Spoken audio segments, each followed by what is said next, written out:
there is a bit of pressure to wear makeup to look pretty. Yeah. Industry has done the best out of social media than any other industry. How social media can be quite negative and make people quite stressed out, because obviously you see everyone looking quite perfect on Instagram. People use it as like a mask. Don't like something about yourself, you can change it, you can cover it, you can kind of just change it about yourself. You can hide it, you don't have to think about it, you know what I mean? Like, you've got acne, you can cover it. You don't like your nose, you can contour it. You don't like your eyes, you can change the shape of them. So I feel like a lot of people wear makeup for that reason.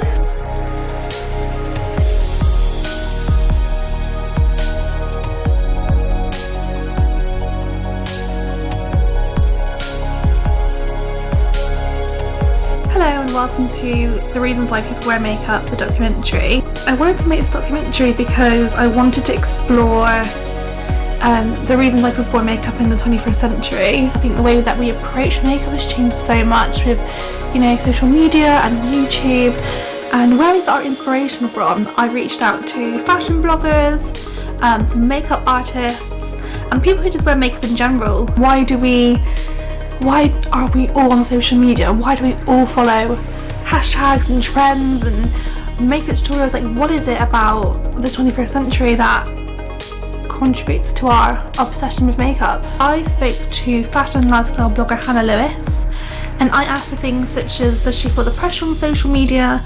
Does she feel like she needs to wear makeup? Is there competition, or is it just kind of a healthy competition that she doesn't feel too strongly about?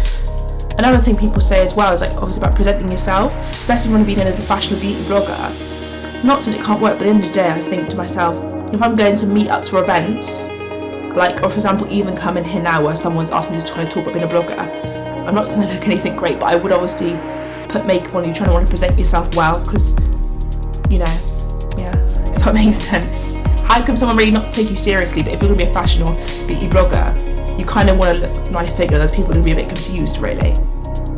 If you've got another niche, maybe, I don't know what, it could be food blogging, maybe it's not as important, but seeing as you want to present yourself as a kind of an expert or whatever in fashion or beauty, you kind of want to present yourself well. I also spoke to makeup artist Charlie Hebbard. There's this whole makeup trend and people doing makeup as part of an art form because it's creative and because people actually want to do it, not because they feel like they need to.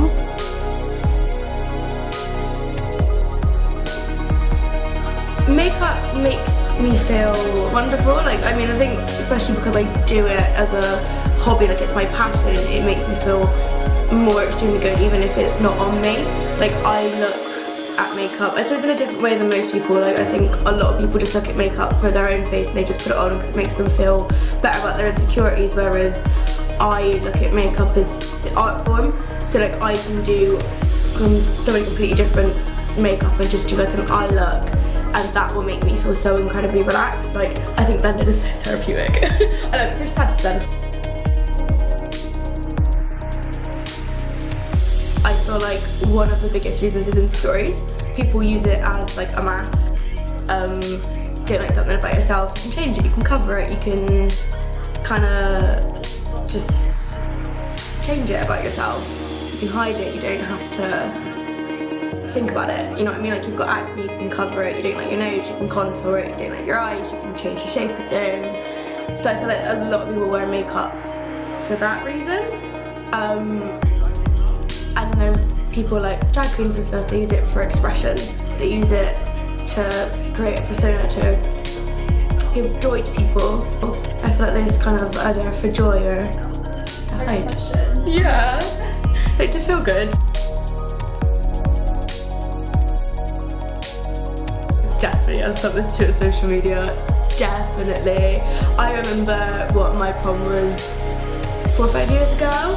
2 people had their makeup done and one of them was me, and I wanted to do makeup, so it was obvious I was going to have mine done. And then even the year after I was doing makeup at that point, a lot more people, and now you go to a school prom and 2 people don't have their makeup done, as opposed to the 2 that did. But there's a massive influx in it, there's a lot more people seeing it, a lot more people engaging in it, and I feel like that does increase things.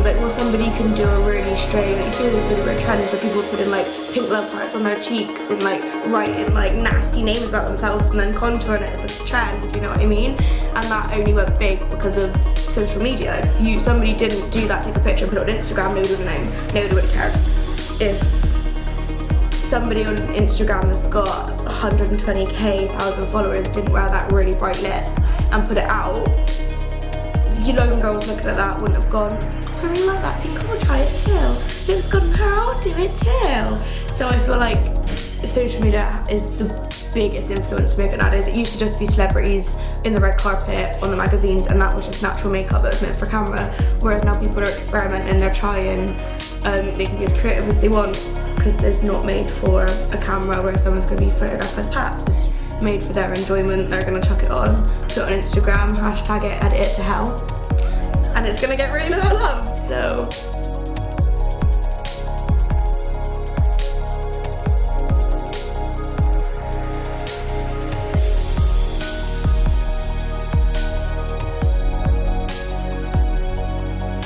I also spoke to former UE candidate Sahala Ismail, and she had a lot to say about it. I asked her why she thinks brands weren't, up until recently, being inclusive, as well as her opinion on the lack of foundation shades in certain brands and why she thinks this is.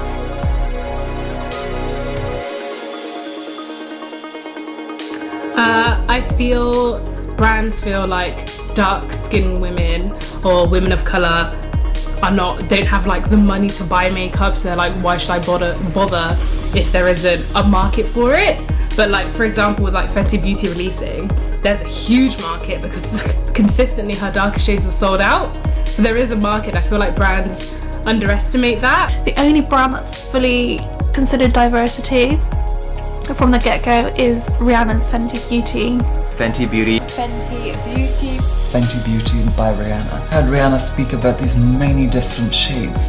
It very much seemed to me as if though there was a school of thought that was about refinement as opposed to one beauty standard. Because I always see brands when they launch foundations that are aimed at the very palest of skin tones, they never really are that pale. The foundations, you guys, there are 40 shades with I think even more coming.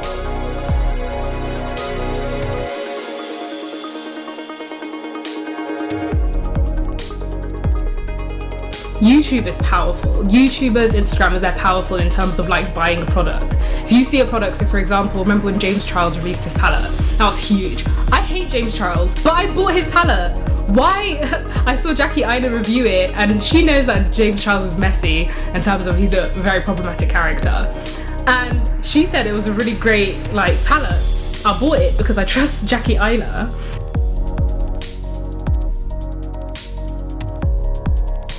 More shades are being released. There's more things you can find online, more than what you can find in like Debenhams or House of Fraser or Superdrug. You can find so much online and there's so much available, and that variety is through social media and like what people are sharing. So like loads of like smaller like YouTubers, they do like little series about like indie brands that you could support instead of like supporting like these huge brands like L'Oreal or MAC or whatever. But I feel like it is good to have those like beauty gurus and YouTubers and in social Instagram girls and everything like doing all of this, so we know that there's more variety out there, and just so they can put more like diversity issues in the limelight. So for example, Jackie Aina again, she worked with Too Faced to release more colours for black girls in terms of their foundation. Like now their foundation range is huge, and just having that is massive. Vlog from Blair, and then 12 hours later you're still watching somebody do a cut crease. Like, I think it's mad, but I'm glad for it.